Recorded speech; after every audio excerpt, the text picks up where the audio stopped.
There are some things that happen in broad daylight, in front of witnesses, that nobody talks about afterward, not because they didn't see it, but because they don't know what to say. This is one of those stories. The morning Irene Calloway's daughter got married, the dew was still on the grass. It was the kind of August morning that arrives in Halifax like an apology, cool and pale, and so quiet you can hear the lake breathing 2 streets over. Irene had been up since 4, not out of nerves. She'd stopped being nervous about things decades ago, somewhere between her 3rd year on the bench, and the morning she sentenced a man she'd once loved to 7 years for fraud. Nerves, she decided, were a luxury for people who still had something to prove. She was 59 years old, small in the way that people sometimes mistake for frailty, with close-cropped silver hair and the kind of stillness about her that made clerks and junior counsel uncomfortable in ways they couldn't quite name. She had spent 31 years in the law, the last 14 as a federal judge. That morning, she was just a mother ironing her daughter's veil. The house on Briar Crescent belonged to Irene's sister, Delphine, a wide Victorian with a wraparound porch and a back garden deep enough to hold 60 chairs, a flower arch, a string quartet, and whatever dignity a family could muster against the heat. Delphine had offered it without hesitation when Kezia announced she wanted to be married at home. Home, meaning family, meaning the aunties and the cousins and the smell of black cake baking at midnight, and someone's grandmother arguing about the seating plan in a voice that carried through walls. Kezia was 31, a pediatric occupational therapist, and she was marrying a man named Theodore O.C. Achichimpong, Theo, everyone called him, who taught high school history and coached junior rugby and cried at the end of animated films and pretended he hadn't. Irene liked him very much. Not because he was easy to like, though he was, but because he looked at her daughter the way Irene had always hoped someone would, like she was worth the trouble of being known. The ceremony was set for 2 in the afternoon. By 11, the caterers had arrived. By noon, the florist had finished the arch, white ranunculus and trailing eucalyptus, just as Kezia had described from a photo she'd saved 4 years ago, before Theo existed, when she was still the kind of woman who saved wedding photos without admitting why. The string quartet set up near the garden gate. Chairs filled with people Irene had loved for decades, and people she was only now beginning to. It was, by any measure, a beautiful day. The trouble arrived at 12:47. The house next to Delphine's belonged to a woman named Patrice Holloway. Irene had met her once, the previous Christmas, when Delphine had brought over a plate of shortbread as a neighborly gesture, and Patrice had accepted it at the door without stepping back, without inviting them in, without doing anything except looking past Delphine's shoulder at the house across the fence with an expression that Irene had learned, over a lifetime, to read very precisely. She hadn't said anything to Delphine. What was there to say? That a stranger's eyes had moved that way? People were entitled to their expressions. But she remembered it.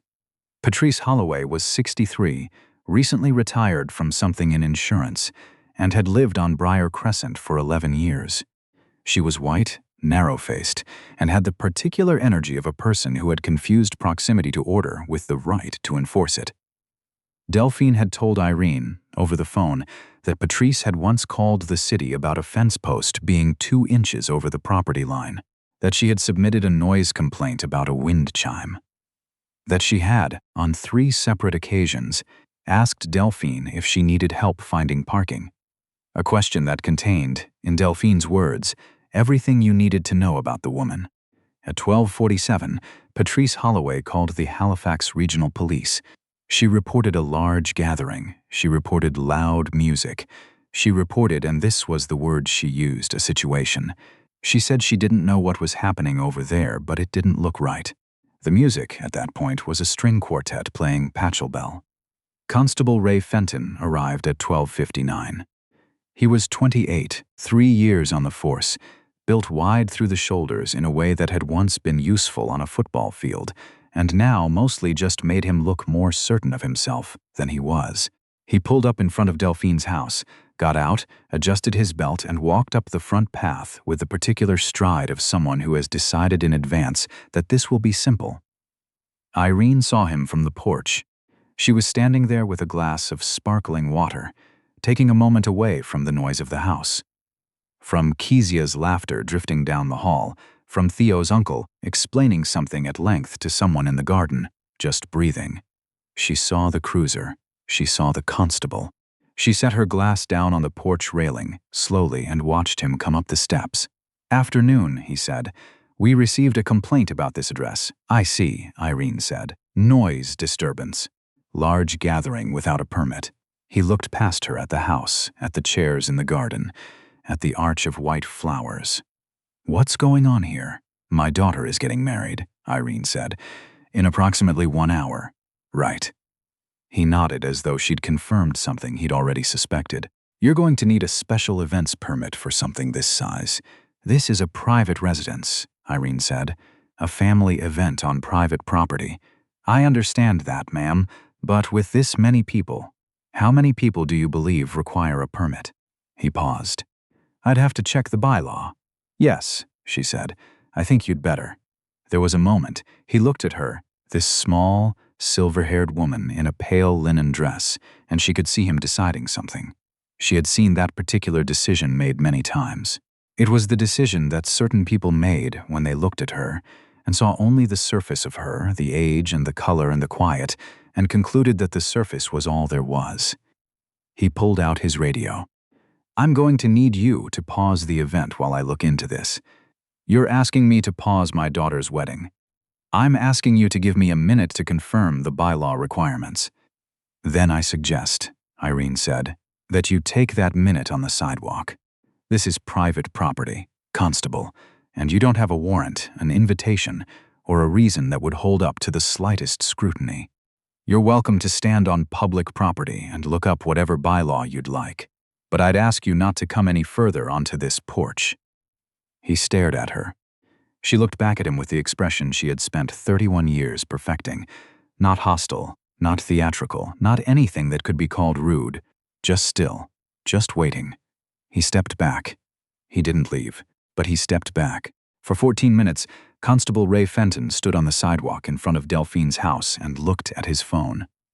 Inside, Kezia came down the stairs in her dress. Her aunties cried. Theo's mother pressed both hands over her mouth and then immediately began adjusting the veil. Irene's brother-in-law poured champagne into flutes that kept getting picked up by the wrong people. The string quartet moved from Pachelbel to something warmer, something that filled the garden and drifted out over the fence.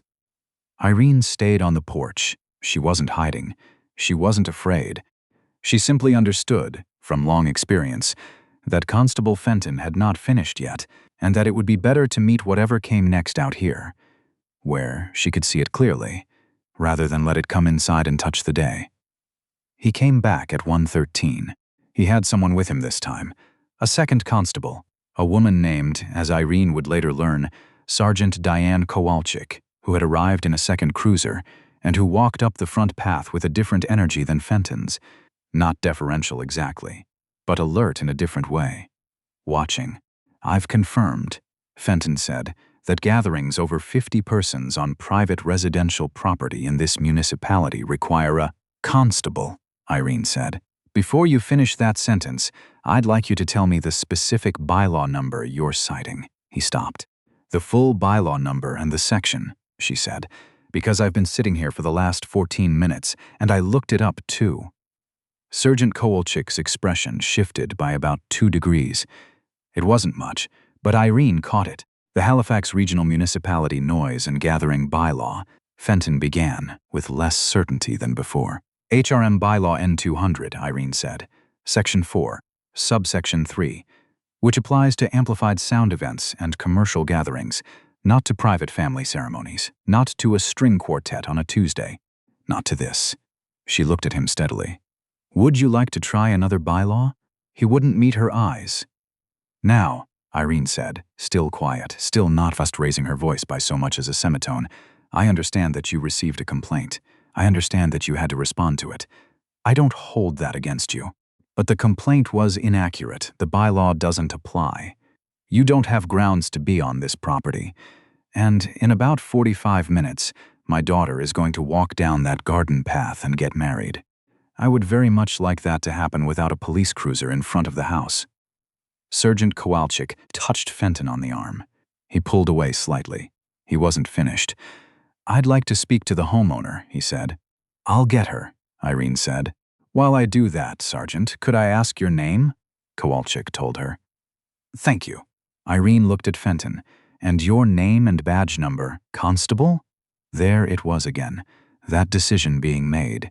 She watched him look at her, and she watched something shift in his understanding of who he was dealing with. Not because she'd told him anything, she hadn't.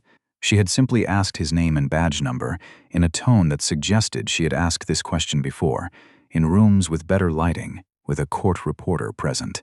Fenton, he said, badge 4471. Thank you, Irene said, and went inside to get her sister. Delphine came out onto the porch in her mother-of-the-bride dress, deep green silk, pearls at her throat, looking somewhere between furious and composed, which was, in Irene's experience, where Delphine spent most of her emotional life. This is my home, she said to Fenton. My niece is getting married here this afternoon, on private property, by invitation, with 47 guests. She said 47 with a particular emphasis, which, even if your bylaw applied, which it doesn't, wouldn't reach your threshold. Fenton tried once more. He said something about noise levels. He said something about the complaint coming from a concerned neighbor. He said something that might have been a question about whether they had spoken to the neighbor. The neighbor, Delphine said, complained about a string quartet. There was a silence. Sergeant Kowalczyk said quietly, Ray. He stopped. In the garden behind them, someone laughed, bright and clear and carrying over the fence. The quartet had started playing something Irene recognized but couldn't name. Something she'd heard at a concert once years ago, that had made her think about her mother. Fenton looked at his shoes for a moment. Then he looked back up. I'll note in my report that the event appears to fall within residential gathering parameters, he said, and that no violations were observed. That would be accurate, Irene said. He left. Kowalczyk lingered a moment, and Irene had the distinct impression that she wanted to say something and chose not to, and that the choosing not to was its own kind of statement. Then she left too. Kezia never knew. Not that day. She came down the path at 1:58, 2 minutes early, because she had never been able to wait for anything in her life, and the guests rose and the quartet shifted into something Irene didn't know the name of, and Theo turned around and whatever expression crossed his face in that moment. Irene saw it from the third row on the left side. She was watching his face specifically. She had decided to watch his face. That expression was worth everything. Worth every single thing. The ceremony was 22 minutes long and felt like 5. A cousin read a poem. Theo's father sang one verse of a hymn in Twi that nobody translated and nobody needed to. Kezia and Theo wrote their own vows, which Irene had privately feared would be earnest to the point of embarrassing, and which were instead exactly right. Funny and specific and true, naming the actual person standing across from them, rather than some idealized version. There was dancing afterward. There was jerk chicken and roti and a dessert table that Irene's cousin Maureen had made mostly herself, and then downplayed completely in a way that was uniquely Maureen. There were speeches. There was the photograph on the porch, all of them crowded together, Kezia and Theo at the center, Delphine with her arm around Irene, everyone leaning in. It was a beautiful day, from start to finish, despite everything, or maybe not despite. That was the thing Irene kept coming back to, afterward, sitting on the porch after midnight, while the last of the guests were gone, and the caterers were loading the final boxes into their van. And the garden was quiet, except for the crickets and the smell of the lake. Not despite, including what happened at the front door, including those 14 minutes on the sidewalk, including the expression on a young constable's face when a small, quiet, silver-haired woman asked him for his badge number in a voice that had spent 3 decades making itself heard in federal courtrooms. Including all of that, it was still a beautiful day. But that didn't make the 14 minutes acceptable. Irene Calloway did not file a complaint that week. She filed it the following Monday, from her chambers, on court letterhead, addressed to the Halifax Regional Police Chief's office, and copied to 3 places. She knew how to copy things too after 31 years in the federal court system. She described the events of August the 9th with the precision she had learned in her first year of articling and never lost. She named Constable Fenton by his full name and badge number. She described the bylaw he had cited incorrectly. She described the property boundary he had crossed. She described the nature of the event, the number of guests, the duration of the incident. She did not, at any point in the 4-page letter, identify herself by title. She signed it Irene Calloway, private citizen, and gave the Briar Crescent address. She had made a deliberate decision about this. She knew what would happen if she led with her title. The complaint would be treated differently. It would be handled more carefully, more quickly, with more of what people in her position were used to receiving. She did not want that. She wanted the complaint handled exactly as it would be handled if she were any other 60-year-old black woman who had spent 45 minutes managing a police presence at her family's event on a Tuesday afternoon. She sent the letter and returned to the file on her desk. 3 weeks later, she received a response. The response informed her that Constable Fenton had been reminded of the relevant bylaws and proper jurisdictional procedures, that his supervising officer had reviewed the incident, that the department had logged a record of the complaint, reminded of the relevant bylaws. Irene read the letter twice. Then she put it in a folder and picked up her phone and called a colleague who practiced civil law. The civil case took 8 months. Not against Fenton specifically, though he was named. Against the Halifax Regional Police for the conduct of its officers during a private family event on private residential property in the absence of any lawful basis for attendance or intervention. Patrice Holloway, the woman who had called the complaint in, was contacted by Irene's colleague in the context of the proceedings. She declined to comment publicly. What she said privately, through her own lawyer, was that she had genuinely believed something wasn't right and had acted in good conscience. The phrase sat in Irene's mind for a long time. Didn't look right. She thought about the string quartet. She thought about the white ranunculus and the trailing eucalyptus on the arch. She thought about 60 people. 47. Actually, she was precise about this. In a garden on a summer afternoon, laughing. She thought about what needed to not look right about that, and what answer you had to already be carrying to arrive at this doesn't look right. She didn't need to think about it very long. The case settled in April. The settlement terms were not made public. What was made public, because Irene had insisted on this as a condition of any settlement, was an acknowledgement from the department that the response to the complaint on August 9th had been procedurally unfounded. That Constable Fenton had cited an inapplicable bylaw, that the attending officers had remained on private property without lawful authority. Fenton was reassigned. The details were, again, not public. The acknowledgement was published in 3 paragraphs on the police department's website. Irene read it on a Wednesday morning before her first hearing, and she thought about Kezia coming down the garden path at 1:58, 2 minutes early, and she thought about Theo's face when he turned around. Then she went into her courtroom. Kezia found out in April when the settlement was announced.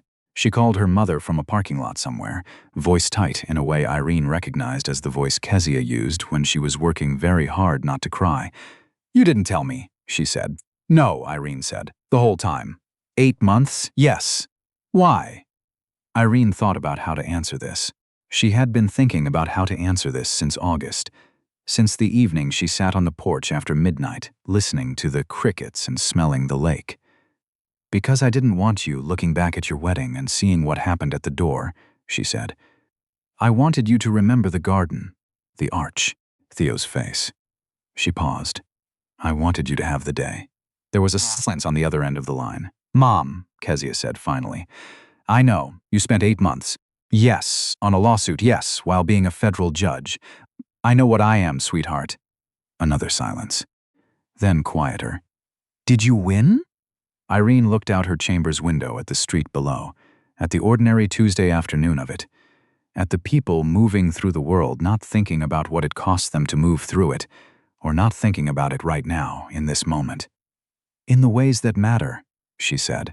I've thought about that day many times since Irene's daughter shared her mother's story with me. I've thought about the 45 minutes on the porch, about the bylaw that didn't apply, about the phrase didn't look right and the enormous, terrible weight of everything it contained.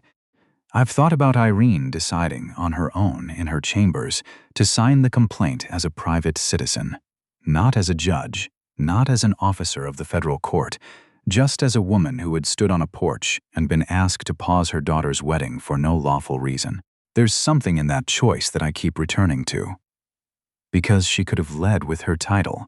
She knows how these things work. She's spent 31 years watching how they work. She could have made one phone call on a Monday morning and had the whole thing resolved by Tuesday, with apologies and hand-wringing and careful institutional language about isolated incidents. She chose not to. She chose to file the complaint that any 60-year-old black woman should have been able to file and have taken seriously. She chose to make it about the principle, not the person. She chose, and I think this is the part that I find hardest to sit with, to trust a system she had spent her entire career working inside, while knowing exactly how often that system failed. That's not naivety. That's something harder than naivety. The question I keep asking myself, and I'd ask you, honestly, to sit with it too, is this: what should have happened in the first 45 seconds, not the 45 minutes? What should Constable Fenton have seen when he walked up that porch that he didn't see? And what would it take for him to see it? Not for Irene Calloway, federal judge, 31 years on the bench, for whoever was standing on that porch, for any family trying to have a beautiful day. I don't have a comfortable answer to that. I don't think there is one. What I know is that the string quartet kept playing while she stood at that door, that the white ranunculus stayed on the arch, that at 1:58 in the afternoon, Kezia came down the garden path 2 minutes early, because she had never been able to wait for anything in her life, and Theo turned around, and the day was still beautiful, despite everything, including everything. If this story stayed with you, if you've seen something like this, lived something like this, or if you simply believe that a family's garden on a summer afternoon should be enough, I'd ask you to leave a comment below. Tell me what you took from it. Tell me what you're still thinking about. And if you haven't already, consider subscribing to Whitman Tales. We tell stories like this one, stories that don't always have easy endings, but that are always worth telling.